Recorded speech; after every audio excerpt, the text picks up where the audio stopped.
জ্ঞান গর্ব বক্তব্য আপনারা শুনবেন ইনশাআল্লাহ। আশেপাশে যারা আছেন ঘোরাঘুরি করছেন তাদেরকে আমি অনুরোধ করছি, একটা রাত্রি আর কয়েক ঘন্টা মাত্র, এই কয়েক ঘন্টায় মোতাবাররাক তাৎপর্যপূর্ণ এই মজলিসে বসে একদিকে যেমন আল্লাহ আল্লাহ রসুলকে সন্তুষ্ট করতে পারবেন, তেমন ফুরফুরার জমিন থেকে দাদা হুজুর কেবলা, পাঁচ হুজুর কেবলার রুহানি ফয়েজ আপনার জীবন দর্শনটাকে পাল্টে দিতে পারে। সেই ইচ্ছা নিয়ে, সেই নসিহত নিয়ে যারা ঘোরাঘুরি করছেন তাদেরকে আমি বসার জন্য অনুরোধ করছি। প্রতি বছরের মতো এবছরও এই পবিত্র মাহফিলে দরবার সংলগ্ন যে হাফিজিয়া মাদ্রাসা আছে, শামসুল ফিরোজা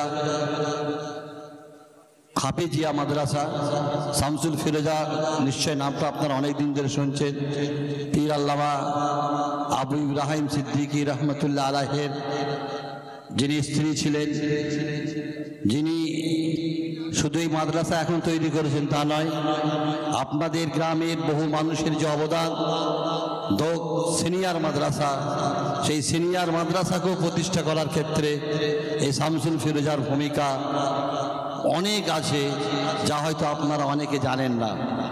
সময় নেই, সময় থাকলে আবার কখনো শুনবেন যে এটার সত্ত্বেও এই মাদ্রাসা প্রতিষ্ঠা ক্ষেত্রে তার পর্দার আড়াল থেকে কি অবদান আছে। এখন আমরা এই হাফিজিয়া মাদ্রাসার প্রতি বছর আপনাদের সকলের সহযোগিতায় সাহায্যে চলছে।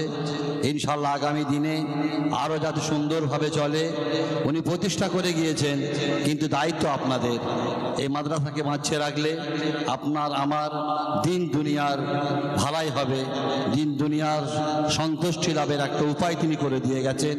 আমাদের দায়িত্ব শুধু তাকে ক্রমান্বয়ে আর উন্নত করা।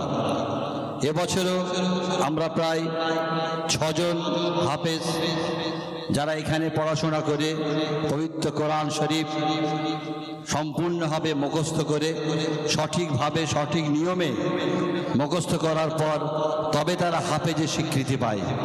শুধু কোরআন শরীফ মুখস্থ করলেই পায় তা নয়, সমস্ত রকম নিয়মকানুন মেনে পায়। এবছরে 6 জন পাচ্ছে।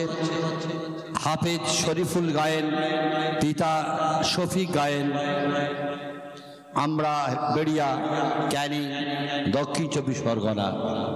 দ্বিতীয় হাফেজ ইনজামুল মোল্লা, পিতা আব্দুল হাই মোল্লা, গোজাইপুর, ভাঙড়, দক্ষিণ 24 পরগনা। প্রথমে দেওয়া হচ্ছে নাকি শরীফুল গায়েন দেওয়া হচ্ছে নাকি? এখন দেওয়া হচ্ছে হাফেজ শরীফুল গায়েন। লাইন দিয়ে দাঁড়িয়ে যাও, হাফেজ শরীফুল গায়েনকে দেওয়া হচ্ছে। নারায়ে তাকবীর, নারায়ে তাকবীর। 2 খানকা শরীফ ইসালে সওয়াব, 2 কুরআনিয়া মাদ্রাসা। দ্বিতীয় হচ্ছে হাফেজ ইনজামুল মোল্লা, পিতা আব্দুল হাই মোল্লা, গোজাইপুর, ভাঙড়, দক্ষিণ 24 পরগনা। নারায়ে তাকবীর, নারায়ে তাকবীর। ফুরফুরা শরীফ মুজাদ্দিদে জামান, নারায়ে তাকবীর। তৃতীয় হচ্ছে সিরাজ লস্কর। তুমি চলে এসো ভাই। হাফেজ সিরাজ লস্কর, পিতা শফিউদ্দিন লস্কর, গোলাবাড়ি, ক্যানিং, দক্ষিণ 24 পরগনা। সামনে এসো। পীরজাদারা সম্মিলিতভাবে তাদেরকে পাগড়ি পরিয়ে তাদের হাফেজ হিসাবে আজকে তারা সামাজিক স্বীকৃতি পাচ্ছে। তাদেরকে তারা যে পূর্ণ হাফেজ হয়েছে, এই পাগড়ি দেওয়া মানে এদেরকে সামাজিক স্বীকৃতি দেওয়া হলো। 4 নম্বর হচ্ছে হাফেজ জাকারিয়া মণ্ডল, পিতা নূর ইসলাম মণ্ডল, মেরিগঞ্জ, কুলতুলি, দক্ষিণ 24 পরগনা। সব হাফেজ দক্ষিণ 24 পরগনা। গোটা জেলাটা হাফেজে ভরে যাবে আর কিছুদিন পরে।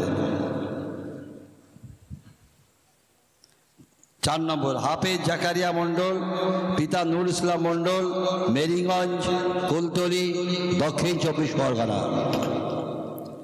5ম হাফেজ শামীম হোসেন হালদার, পিতা সুজা উদ্দিন হালদার, মেরিগঞ্জ, কুলতলি, দক্ষিণ চব্বিশ পরগনা।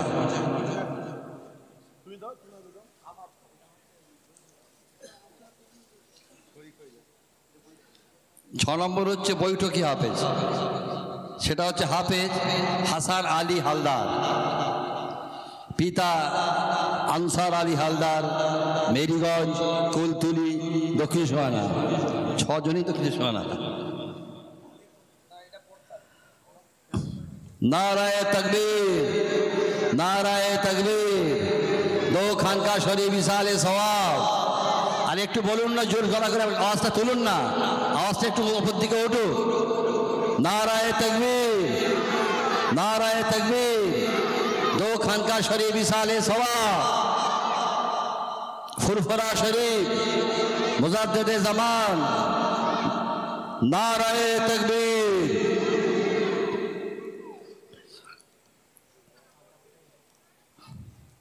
বিদেশি হাফেজের সাথে আমাদের এলাকারও ছেলেদেরকে একটু হাফেজ করার চেষ্টা করতে হবে, যাতে এলাকারও ছেলেরা কিছু পড়াশোনা করে হাফেজ হতে পারে।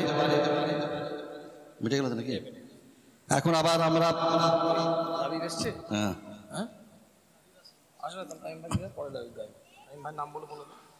এখন আপনাদের পাগড়ি প্রদান শেষ হলো।